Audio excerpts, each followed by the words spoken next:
அன்பான சகோதர சகோதரிகளே, இன்று இரவு நேர தேவனுடைய வார்த்தை யாத்திரை 35 அதிகாரம் 33 அவனுக்கு ஞானத்தையும் புத்தியும் அறிவையும் அருளி அவனை சகலவித வேலைகளும் செய்யும்படி தேவ ஆவியினாலே அவனை நிரப்பினார்.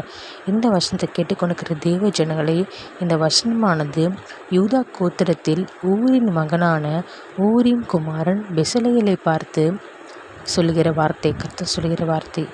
இந்த வசனத்தின்படி நம் பிள்ளைகளும் பெசலேயலை போல ஞானத்தையும் புத்தியும் அறிவையும் உடையவர்களாக தேவாக நிரப்பப்பட்டு தேவசத்தின்படி செய்கிற மகனாக மகளாக மாற வேண்டும் என்று நினைக்கிறீர்களா? நீங்களும் இந்த வசனத்தை குறித்து ஜெபித்து கர்த்தரை நோக்கி வானத்துக்கு நேராக ஸ்தோத்திரம் சொல்லி ஏறெடுக்கும் போது கர்த்தர் நிச்சயமாகவே பெசலேயலை ஆசீர்வாத தேவன் நம் பிள்ளைகளையும் ஆசீர்வதிப்பார். நம் தேவ பிள்ளைகளும் புரஜாதி பிள்ளை எல்லா பிள்ளையும் நான் கர்த்தருக்கு ஒன்றுதான். பட்சபாதம் இல்லாத தேவன், சிறு பிள்ளைகளை நேசிக்கிற தேவன்.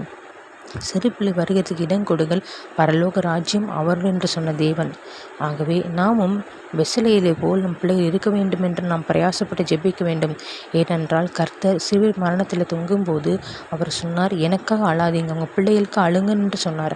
ஆகவே நம் பிள்ளைகளுக்காக நாம் அழுது ஜெபிக்க வேண்டும். அன்னாலை போல நாம் அழுது ஜெபிக்க வேண்டும். ஏனென்றால் பிள்ளைகள் வாழ்க்கையில் நம்மை விட 1000 மடங்கு எழும்படும் பிரகாசிக்கணும்.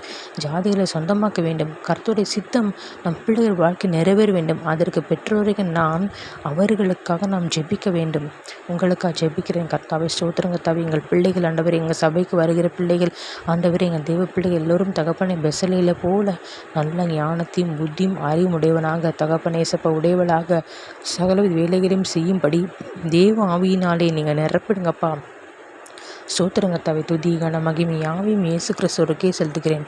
மீட்பன் ரட்சகமாக்கிற இயேசு கிறிஸ்து நாமத்தில் ஜெபிக்கிறேன். என் ஜீவன் நல்ல தகப்பனே, ஆமென்.